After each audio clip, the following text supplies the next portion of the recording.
दोस्तों इस वीडियो के अंतर्गत अब हम समझने की कोशिश करेंगे कि लाइफ इंश्योरेंस कंपनीज कौन कौन से तरीके के प्रोडक्ट बनाती है।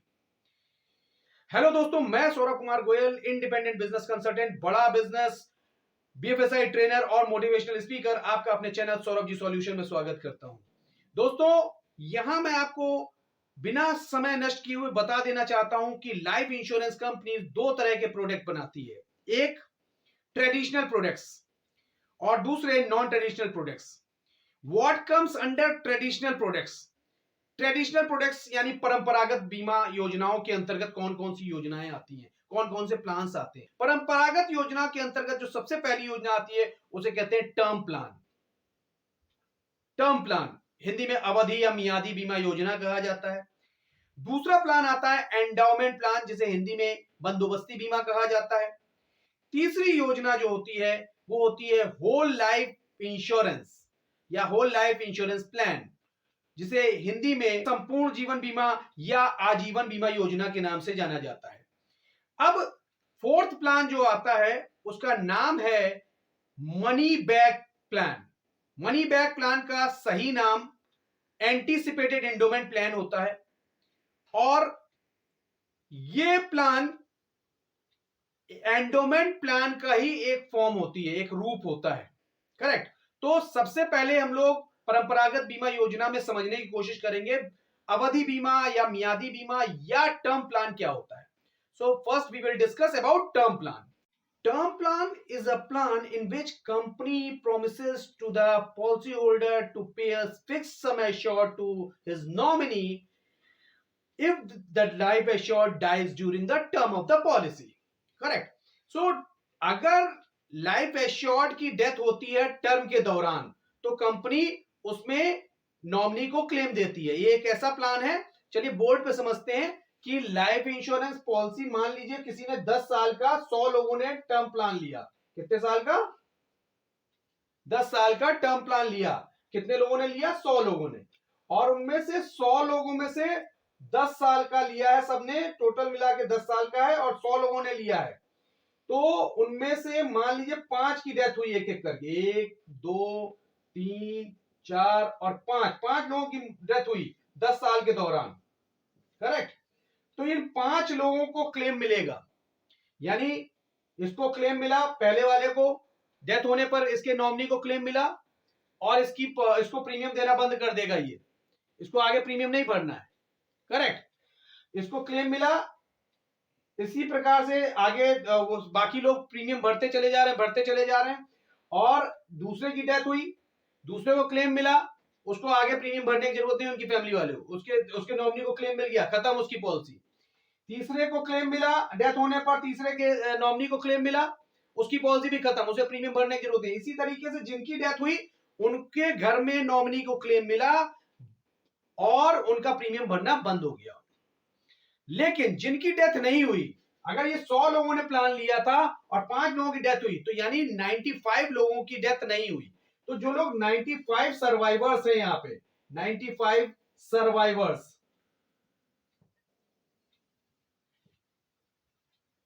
तो सर्वाइवर्स जो हैं 95, इनको कुछ भी नहीं मिलेगा, नॉट इवन सिंगल पैसा। तो ये एक ऐसा प्लान है जो केवल उन्हीं लोगों को क्लेम देता है जिनकी वाकई में डेथ होती है ड्यूरिंग द टर्म। ये फिक्स टर्म का होता है, उस टर्म के दौरान जिनकी भी डेथ होगी उन्हीं को क्लेम मिलेगा। यानी इसमें सिर्फ और सिर्फ डेथ क्लेम का प्रोविजन होता है, nothing else. There is no maturity claim in term plan. Correct. अब आते हैं दूसरे तरीके के प्लान पर। दूसरे तरीके का प्लान होता है जिसे बोलते हैं endowment plan. Endowment plan Hindi में बंदोबस्ती प्लान। एंडोमेंट प्लान में क्या होता है, मान लीजिए 100 लोगों ने 10 साल का एंडोमेंट प्लान लिया, 100 लोगों ने 10 साल का एंडोमेंट प्लान लिया।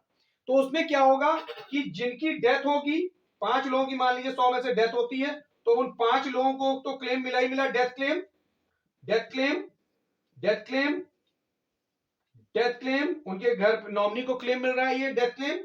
और जिनकी डेथ नहीं हुई, 95 जो सर्वाइवर्स हैं, सर्वाइवर्स को मिलेगा मैच्योरिटी क्लेम। सर्वाइवर को कौन सा क्लेम मिलेगा? Maturity claim. करेक्ट। सो यहां पे टर्म प्लान में और एंडोमेंट प्लान में अंतर क्या है? टर्म प्लान में सिर्फ और सिर्फ डेथ क्लेम ही दिया जाता है, डेथ क्लेम,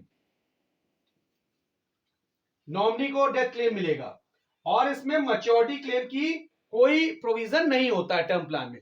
पर एंडोमेंट प्लान में जिनकी डेथ हुई उनको डेथ क्लेम मिला, और जिनकी डेथ नहीं हुई उनको मैच्योरिटी पर मैच्योरिटी क्लेम या सर्वाइवल बेनिफिट के नाम से दिया जाएगा, सॉरी मैच्योरिटी क्लेम दिया जाएगा इनको, correct. So this is the basic difference between term plan and endowment plan. Now coming on to the whole life plan. So whole life plan के बारे में समझेंगे अब हम, थोड़ा बोर्ड साफ कर लें। चलिए अब होल लाइफ प्लान की बात करते हैं। होल लाइफ प्लान यानी कि whole, WHOLE, life plan. Whole life plan और टर्म प्लान में फर्क क्या होता है? होल लाइफ प्लान और टर्म लाइफ प्लान में फर्क यह है कि टर्म लाइफ प्लान जो होता है, टर्म प्लान जो होता है वो एक फिक्स टर्म का होता है, इसीलिए उसका नाम है टर्म प्लान। और होल लाइफ में टर्म फिक्स नहीं होता है, ये एक इनडेफिनेट टर्म का प्लान होता है। यहां पे टर्म फिक्स नहीं होता है, यहां पे फिक्स होती है एज। तो यहां टर्म प्लान में एक फिक्स टर्म तक कवरेज मिलता है, एक फिक्स टर्म के भीतर जिनकी डेथ होती है उनको क्लेम दिया जाता है। लेकिन होल लाइफ प्लान में, होल लाइफ प्लान में 99 की एज तक कवरेज मिलता है। यहां टर्म फिक्स नहीं है, यहां एज फिक्स है। तो 99 की एज तक, मान लीजिए किसी व्यक्ति ने 55 साल की उम्र में प्लान लिया फॉर एन एग्जांपल, तो जब तक उसकी एज 99 नहीं हो जाएगी तब तक उसका कवरेज चलता रहेगा। उसको कवरेज जब तक उसकी एज 99 रहेगी, उसके बीच में कभी भी उसकी डेथ होगी तो क्लेम मिलेगा। अब सवाल ये उठता है कि उसे प्रीमियम कब तक देना पड़ेगा? तो premium sir initial few years तक उसे कुछ शुरू के वर्षों में ही प्रीमियम भरने, लिमिटेड टर्म तक भर सकता है वो, यानी कि प्रीमियम पेइंग टर्म इसका लिमिटेड होता है। क्योंकि अब आप समझिए, इसको 99 की एज तक कवरेज के लिए इसके क्या ये आदमी जो 55 साल का है या 40 साल की उम्र में किसी ने अगर प्लान लिया ये, तो क्या वो 60-65 के बाद प्रीमियम भर पाएगा? क्योंकि कवरेज तो उसका 99 ईयर्स तक है, तो 99 ईयर्स तक कोई कमा नहीं पाएगा तो वो प्रीमियम भी नहीं भर पाएगा।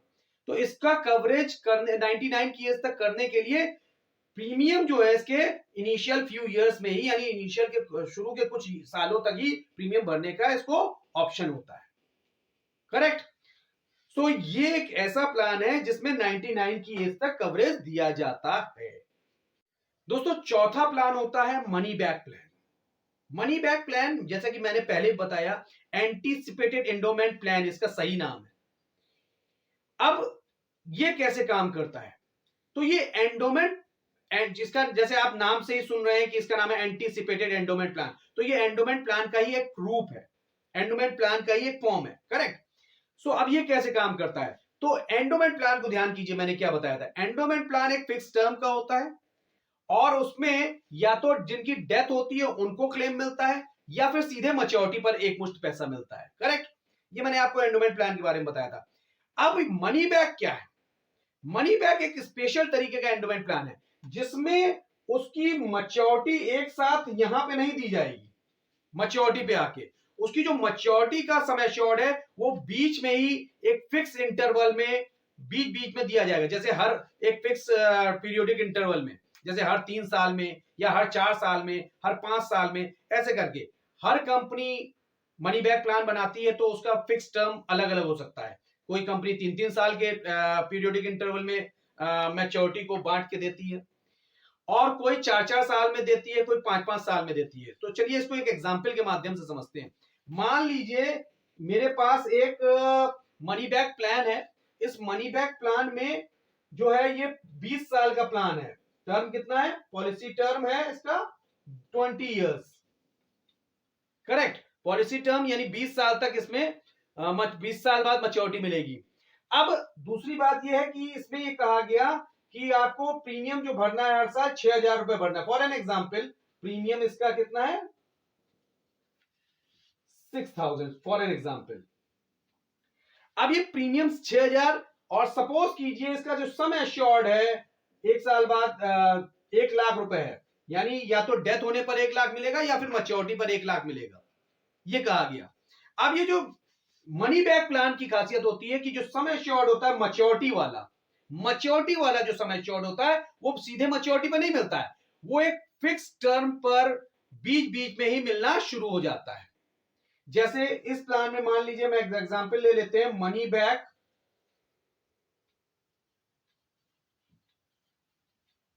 At the rate 15% every 4th year. मान लीजिए ये कहा गया कि हर चौथे साल में आपको मनी बैक मिलेगा।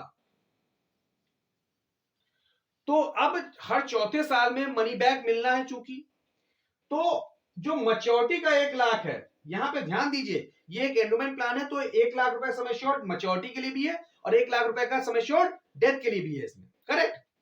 तो अगर डेथ होगी तो 1 लाख मिलेगा, और चूंकि मैच्योरिटी के लिए भी 1 लाख है, तो जो मैच्योरिटी का 1 लाख है उसे 20 से ही बांटना कंपनी शुरू कर देगी, करेक्ट। अब देखिए कैसे होगा ये, हर चौथे साल में 15% कहा गया है।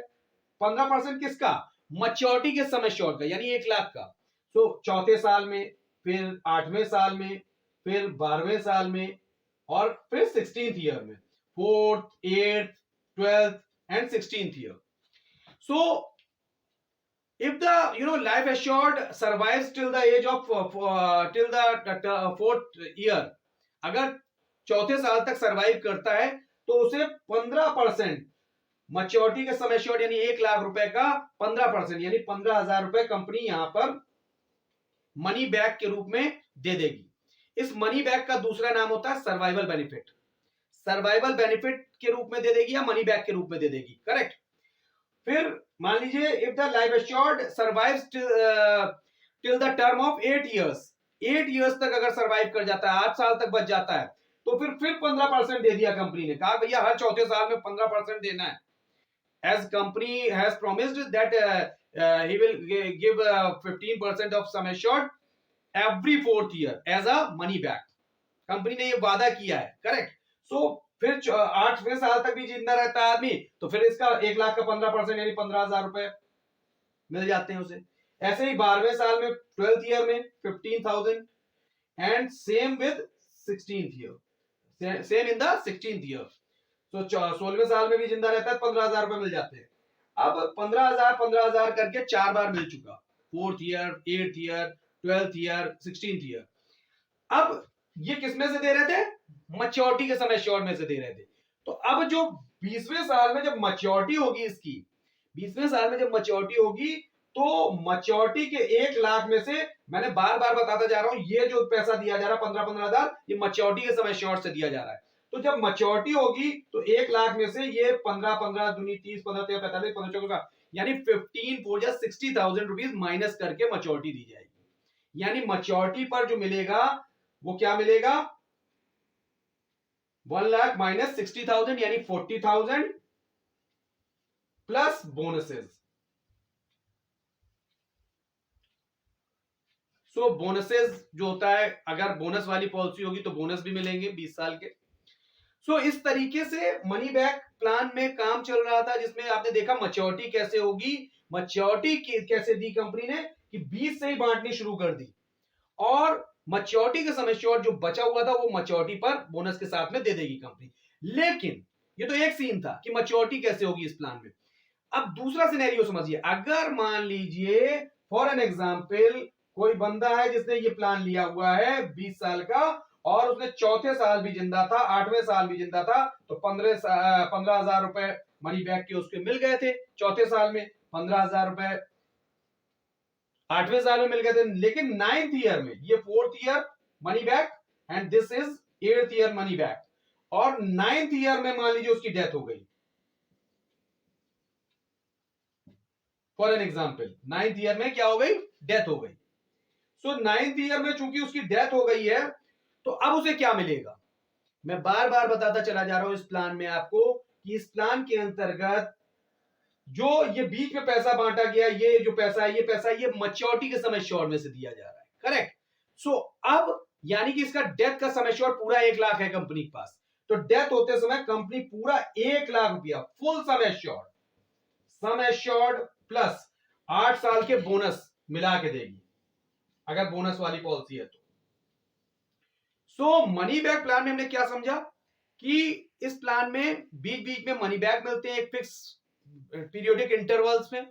वो पीरियोडिक इंटरवल्स 3 साल के भी हो सकते हैं, 4 साल के भी हो सकते हैं, 5 साल के भी। यहां एग्जाम्पल में हमने 4 साल के लिए थे। और दूसरी बात यहां पे ये समझने की है कि आपको जो ये मनी बैक्स मिलते हैं वो आपके मैच्योरिटी के समय शॉर्ट में से डिडक्ट होकर समय शॉर्ट में से दिए जाते हैं। इसलिए जब मैच्योरिटी दी जाती है तो वो मनी बैक्स माइनस यानी डिडक्ट करके मैच्योरिटी जो बचती है वो दी जाती है अलॉन्ग विद द बोनसेस। और लेकिन अगर डेथ होती है कस्टमर की लाइफ एश्योर्ड की, तो डेथ होते समय उसका फुल समय श्योर दिया जाता है। ये जो मनी बैक्स मिल चुके हैं उसे वो डिडक्ट नहीं किए जाते हैं। That's all.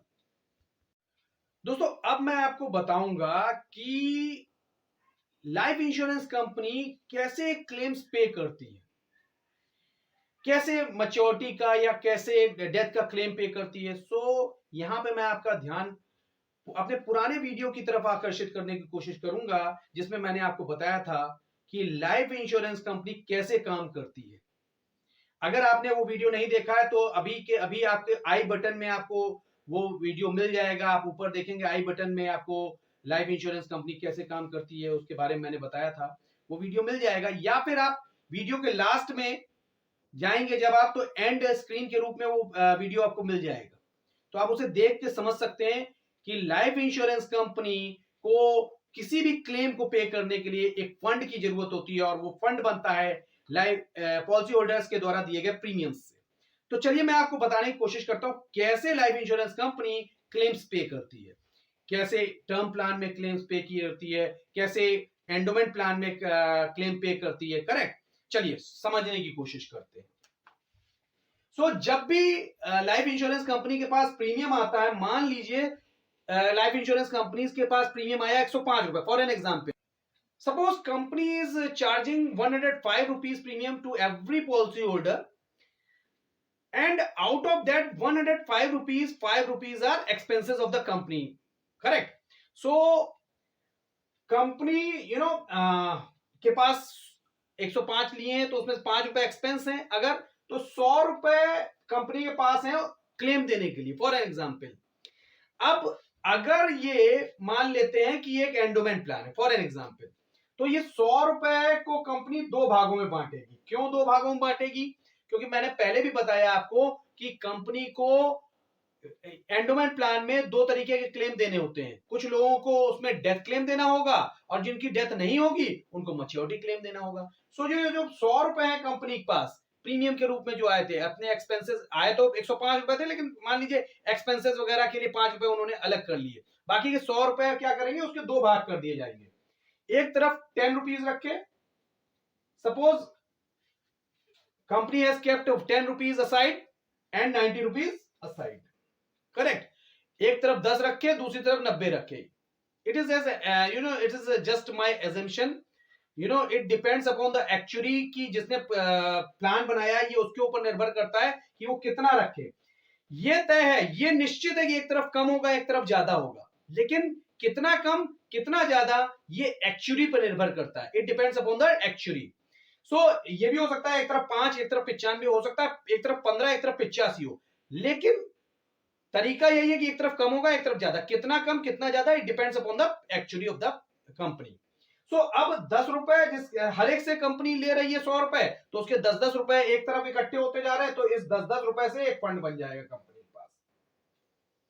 करेक्ट।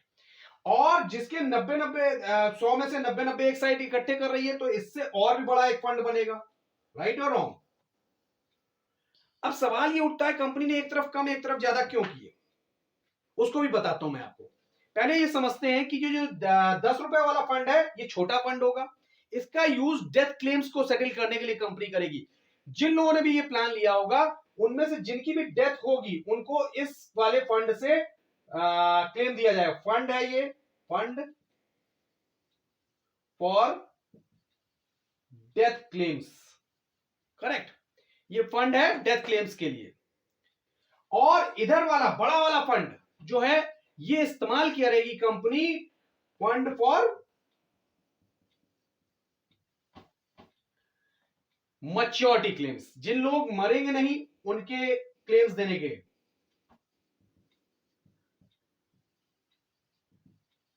राइट। जो लोग नई डेथ होगी उनको इस वाले फंड से क्लेम दिया जाएगा, या फिर जो लोग बीच में पॉलिसी बंद कर देते हैं, सरेंडर कर देते हैं, उनको, जो लोग जिंदा रहेंगे वो यहां से पैसा पाएंगे, चाहे वो सरेंडर के रूप में हो, चाहे वो उनकी डेथ नहीं होती मैच्योरिटी क्लेम के, या फिर मनी बैक के रूप में, जो कैशबैक वगैरह जो लोग लेते हैं, जो सर्वाइवल बेनिफिट लेते हैं, वो लोग यहीं से लेंगे। करेक्ट। सो ये जो फंड होता है, let me tell you, this fund is used to get maturity, to provide the maturity benefits, to provide the surrender value, to provide the money backs. Correct. But ये वाला फंड केवल और केवल death claim को settle करने के लिए होता है, और ये जिनकी डेथ नहीं हुई है उनको क्लेम देने के लिए, चाहे वो मैच्योरिटी के क्लेम के रूप में हो, चाहे वो सरेंडर के रूप में हो, चाहे वो मनी बैक के रूप में हो। अब सवाल ये उठता है कि इधर तरफ कम क्यों रखा, इधर तरफ ज्यादा क्यों रखा। तो मेरा आप ही लोगों से सवाल है सर, मान लीजिए 10,000 लोगों का बीमा किया कंपनी ने, तो 10,000 में से कितने ज्यादा लोग मरेंगे कि ज्यादा लोग बच जाएंगे? जी हाँ, बिल्कुल बिल्कुल सही कह रहे हैं आप, सही सोचा आपने, ज्यादा लोग बचेंगे।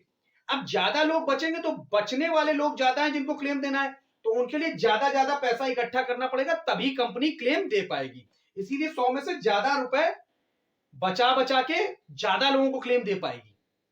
और मरेंगे कम लोग, तो उनके लिए थोड़ा थोड़ा भी प्रीमियम इकट्ठा करेंगे ना, तो फिर काम चल जाएगा। करेक्ट। तो दैट इज हाउ कंपनी दो अलग अलग फंड बना करके क्लेम्स के लिए व्यवस्था करती है। ये एंडोमेंट प्लान की बात हुई।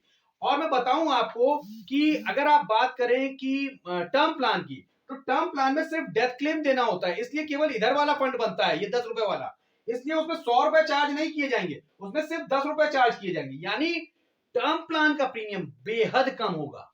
यानी टर्म प्लान जो होता है is the cheapest plan. Life insurance का सबसे चीप प्लान, सबसे सस्ता प्लान, जिसका सबसे कम बजट है प्रीमियम लेने, पॉलिसी लेने के लिए, उसको आप सजेस्ट कर सकते हैं टर्म प्लान को, क्योंकि ये सबसे सस्ता प्लान होता है। इसमें इस फंड की ये मैच्योरिटी की पार्टी नहीं होता है, तो ये वाला फंड नहीं बनता है, ये फंड नहीं बनता है, तो उससे प्रीमियम केवल 10 रुपए लिया जाएगा। Are you getting my point? So term plan में ये वाला पार्ट नहीं होगा, तो यहां से क्लेम केवल दे दिया जाएगा जिसकी भी डेथ होगी, और इसका प्रीमियम सबसे सस्ता होगा। एंडोमेंट प्लान में दोनों फंड होंगे ये वाले। अब दोनों फंड होंगे तो उसमें क्या होगा कि जिसकी डेथ होगी उसको इस वाले फंड से क्लेम दे दिया जाएगा, जिसकी डेथ नहीं होगी उसको इस वाले फंड से क्लेम दिया जाएगा। अब आते हैं तीसरे, अभी मैं मनी बैक की बात कर रहा था आपसे, आपको कुछ देर पहले की बात याद होगी। तो मनी बैक में मैंने बताया था कि जो मनी बैक्स दिए जाते हैं चौथे साल में, 8वें साल में, 12वें, 16वें, 4th, 8th, 12th, 16th, जो भी मनी बैक्स या सर्वाइवल बेनिफिट्स जिसका नाम मैंने बताया था, वो भी यहीं से दिए जाएंगे। मैंने बताया था, याद होगा आपको, कि मैच्योरिटी के क्लेम में से वो पैसा दिया जाता है। करेक्ट। तो जो यहां से ही मनी बैक दिए जाएंगे उसको, इसीलिए उसका मैच्योरिटी की राशि कम हो जाती है। जब मैं मैच्योरिटी पे क्लेम दिया था 1 लाख में से 40,000 बचा था, इफ यू रिमेंबर। करेक्ट। सो इस तरीके से प्लान काम करता है। और मनी बैक में अगर उसकी डेथ हो जाती है बीच में, तो यहां से क्लेम दिया जाना, मनी बैक बंद हो जाता है, और उसका यहां 1 लाख रुपया पूरा होता है, इसमें से क्लेम दे दिया जाता है। Correct. So that is how insurance companies page the claims. चलिए अब हम लोग समझने की कोशिश करेंगे कि नॉन ट्रेडिशनल प्लान क्या होता है। नॉन ट्रेडिशनल प्लान के अंतर्गत कौन सा प्लान आता है, what comes under non traditional plan. So मैं बताना चाहूंगा आपको, नॉन ट्रेडिशनल प्लान के अंतर्गत यूलिप नामक प्लान आता है। ULIP, ULIP, ULIP, unit linked insurance plan. Unit linked insurance, P for plan. So unit linked insurance plan. अब ये प्लान क्या है? सो आपने देखा था ट्रेडिशनल प्लान्स के अंतर्गत कि एक प्लान ऐसा था जिसमें सिर्फ डेथ क्लेम मिलता था, टर्म प्लान था। दूसरा प्लान ऐसा था जिसमें या तो डेथ क्लेम मिलता था, या फिर जो लोग बच जाते थे उनको मैच्योरिटी क्लेम मिलता था। करेक्ट। सो ये प्लान भी एक ऐसा प्लान है जिसमें या तो डेथ क्लेम मिलता है या फिर मैच्योरिटी क्लेम मिलता है। मतलब ये ट्रेडिशनल प्लान के एंडोमेंट प्लान से कुछ मिलता जुलता प्लान है, लेकिन बहुत बड़ा अंतर है इसमें। क्या फर्क है वो समझने की कोशिश करते हैं। तो चलिए पहले ट्रेडिशनल प्लान के उस एंडोमेंट प्लान को पहले समझें फिर से, और फिर उससे ही हम इसको समझेंगे यूलिप कैसे बना। करेक्ट। सो ट्रेडिशनल प्लान में मैंने अभी आपको बताया था थोड़ी देर पहले, एंडोमेंट प्लान में क्या होता है, मान लीजिए 100 रुपए का किसी को प्रीमियम आया तो उसके 10 एक तरफ रखे जाते हैं और 90 एक तरफ रखे जाते हैं। 10 वाले से एक फंड बनता है, इस फंड का यूज डेथ क्लेम्स को सेटल करने के लिए किया जाता है। सिमिलरली 90 वाले, जैसे 90 इकट्ठे हो रहे हैं लोगों के कंट्रीब्यूशन, जो 90 इकट्ठा किया जा रहा है उससे भी बड़ा फंड बनता है। इस फंड से मैच्योरिटी क्लेम्स को सेटल करने का काम किया जाता है। ये चाहे यूलिप हो चाहे एंडोमेंट प्लान, दोनों में यही होगा, सेम टू सेम। लेकिन एंडोमेंट प्लान में क्या होता है, एंडोमेंट प्लान में ये होता है कि ये जो डेथ क्लेम वाला जो पैसा है कंपनी के पास फालतू पड़ा रहेगा, या फिर मैच्योरिटी क्लेम वाला जो फंड है ये कंपनी के पास फालतू रहेगा तब तक, जब तक कि डेथ नहीं हो रही लोगों की, तब तक क्लेम देने के लिए चाहिए नहीं है, तो तब तक ये पैसा कंपनी के पास फालतू पड़ा हुआ है। सिमिलरली ये फंड भी जब तक मैच्योरिटी नहीं हो रही है या कंपनी को सरेंडर के रूप में नहीं देना पड़ रहा है, तब तक ये पैसा सब फालतू पड़ा हुआ है। तो इन दोनों ही फंड्स को कंपनी कहीं ना कहीं इन्वेस्ट करेगी। अब सवाल ये उठता है कि इन्वेस्ट कंपनी करेगी तो क्या कस्टमर से पूछ के इन्वेस्ट करेगी? तो एंडोमेंट प्लान्स की पहले बात करते हैं। एंडोमेंट प्लान्स में डेथ पर क्लेम हो या फिर मैच्योरिटी का क्लेम हो, दोनों ही समय पे कंपनी गारंटी लेती है डेथ पर सम एश्योर्ड देने की या फिर मैच्योरिटी पर सम एश्योर्ड देने की, गारंटी लेती है एंडोमेंट प्लान्स में। अब चूंकि गारंटी कंपनी ले रही है तो कस्टमर से नहीं पूछती इन्वेस्टमेंट करते समय कि हम कहां इन्वेस्ट करें, गारंटी कौन ले रहा है, कंपनी ले रही है। तो वो अपने हिसाब से कहती गारंटी मैं ले रही हूं तो मैं अपने हिसाब से इन फंड्स को जहां चाहूंगी, जहां पे सिक्योर रहेगा पैसा वहां रखूंगी ताकि मैं गारंटी को पूरा कर सकूं। ये एंडोमेंट प्लान में होता है। और एंडोमेंट प्लान के अलावा आप बात करें अगर यूलिप प्लान में, प्लान ऐसा ही होता है, उसमें भी यूलिप प्लान में भी एक 10 वाला फंड बना जिससे डेथ क्लेम दिया जाएगा, और दूसरा बनता है 90 वाला फंड। उससे क्या होगा, उससे मैच्योरिटी क्लेम के लिए व्यवस्था की जाती है। लेकिन फर्क क्या होता है एंडोमेंट प्लान और उसमें? एंडोमेंट प्लान में आपने देखा कि ये दोनों ही फंड्स जो बनते हैं वो कंपनी अपनी सूझबूझ के हिसाब से, अपने इंटेलिजेंस, अपने प्रूडेंस के हिसाब से और आईआरडीए द्वारा निश्चित किए गए नॉर्म्स के अंतर्गत निवेश करती है, इन्वेस्ट करती है, कस्टमर से नहीं पूछती है एंडोमेंट प्लान में। लेकिन यूलिप प्लान में डेथ पर तो कंपनी गारंटी लेती है सम एश्योर्ड देने की, इसलिए डेथ वाला फंड कंपनी अपने हिसाब से इन्वेस्ट करती है क्योंकि गारंटी कंपनी ले रही है। लेकिन मैच्योरिटी पर यूलिप प्लान में कंपनी गारंटी नहीं लेती है, मैच्योरिटी पर यूलिप प्लान में सम एश्योर्ड नहीं होता है। यहां पर कंपनी गारंटी नहीं ले रही है तो मैच्योरिटी पर सम एश्योर्ड की गारंटी नहीं है, इसलिए कंपनी कहती है कस्टमर से भाई आप बताओ, जहां आप बताओगे वहां पे हम इन्वेस्ट कर देंगे वाला फंड। फिर वो फंड बढ़े या घटे क्योंकि कंपनी ने गारंटी नहीं ली है, तो कस्टमर जहां कस्टमर बताए, कस्टमर के द्वारा चूज किए गए फंड्स में, उसके द्वारा चूज किए गए फंड्स में ही उसका ये वाले फंड का पैसा लग जाता है। तो यहां पे यूलिप प्लान और एंडोमेंट प्लान में फर्क क्या होता है? एंडोमेंट प्लान में दोनों ही फंड्स कंपनी अपने सूझबूझ के हिसाब से और आईआरडीए द्वारा तय किए गए नॉर्म्स के अंतर्गत फंड इन्वेस्ट करती है। लेकिन यूलिप प्लान में डेथ का फंड तो अपनी सूझबूझ और आईआरडीए द्वारा तय किए गए नॉर्म्स के अंतर्गत इन्वेस्ट करेगी, लेकिन मैच्योरिटी क्लेम देने वाला फंड कंपनी कस्टमर के चॉइस के हिसाब से, कस्टमर जहां कहता है उसकी चॉइस के फंड में पैसा लगाती है इस वाले फंड का, और कस्टमर से पूछ के इन्वेस्ट किया जाता है। यही बेसिक फर्क होता है एंडोमेंट प्लान में और यूलिप प्लान में। तो उम्मीद करता हूं आपको ये वीडियो पसंद आया होगा दोस्तों, और अगर आपको ये वीडियो पसंद आया है तो इसे लाइक कीजिए, इसे शेयर कीजिए, और मेरे चैनल को अब तक जिन लोगों ने भी सब्सक्राइब नहीं किया है वो जल्दी से मेरे चैनल को सब्सक्राइब कर लें और बगल में आने वाले बेल आइकन को पुश करना ना भूलें, ताकि इस तरीके के वीडियोस के नोटिफिकेशंस आप तक समय समय पर पहुंचते रहें। धन्यवाद दोस्तों।